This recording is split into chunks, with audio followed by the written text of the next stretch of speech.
Trump మీద murder attempt చేసినటువంటి వాడు ఎవడైతే ఉన్నాడో వాడికి సంబంధించిన వేగవంతంగా దర్యాప్తు జరుగుతోంది. వాడు హైలీ ఎడ్యుకేటెడ్ అని తేలింది. 31 ఏళ్ల కోలో థామస్ అలెన్, కాలిఫోర్నియాలో లాస్ ఏంజల్స్ శివార్లో ఉన్నటువంటి టొరెన్స్ ప్రాంతవాసి. వీడికి లింక్డ్ఇన్లో ప్రొఫైల్ ప్రకారం కాలిఫోర్నియా ఇన్స్టిట్యూట్ ఆఫ్ టెక్నాలజీ నుంచి 2017లో మెకానికల్ ఇంజనీరింగ్ డిగ్రీ పూర్తి చేశాడు. 2017లో కాల్టెక్లో స్టూడెంట్గా ఉన్నప్పుడే వీల్ చైర్స్కి ఎమర్జెన్సీ బ్రేక్ని ప్రయోగాత్మకంగా రూపొందించాడు. అంటే మంచి నాలెడ్జబుల్ పర్సన్. ఈ అంశం గురించి స్థానిక పత్రికల్లో ఒక కథనం కూడా వచ్చింది. ఆ తర్వాత కాలిఫోర్నియా స్టేట్ యూనివర్సిటీ నుంచి కంప్యూటర్ సైన్స్లో మాస్టర్స్ కూడా పూర్తి చేశాడు. 2018లో వీడియో గేమ్ను కూడా తయారు చేసి ట్రేడ్ మార్క్ కోసం రిజిస్టర్ కూడా చేసుకున్నాడు. ఈ మధ్యనే ఫస్ట్ లా పేరిట మరో గేమ్ను అభివృద్ధి చేస్తున్నట్లు లింక్డ్ఇన్లో చెప్పుకొచ్చాడు.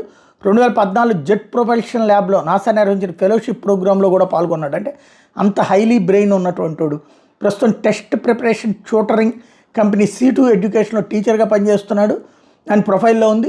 డిసెంబర్ 2024లో టీచర్ ఆఫ్ ది మంత్గా కూడా ఎంపికయ్యాడు. డెమోక్రటిక్ పార్టీ సానుభూతి పట్టు కమలా హ్యారిస్ అధ్యక్ష ప్రచారానికి $20 విరాళం కూడా ఇచ్చాడు.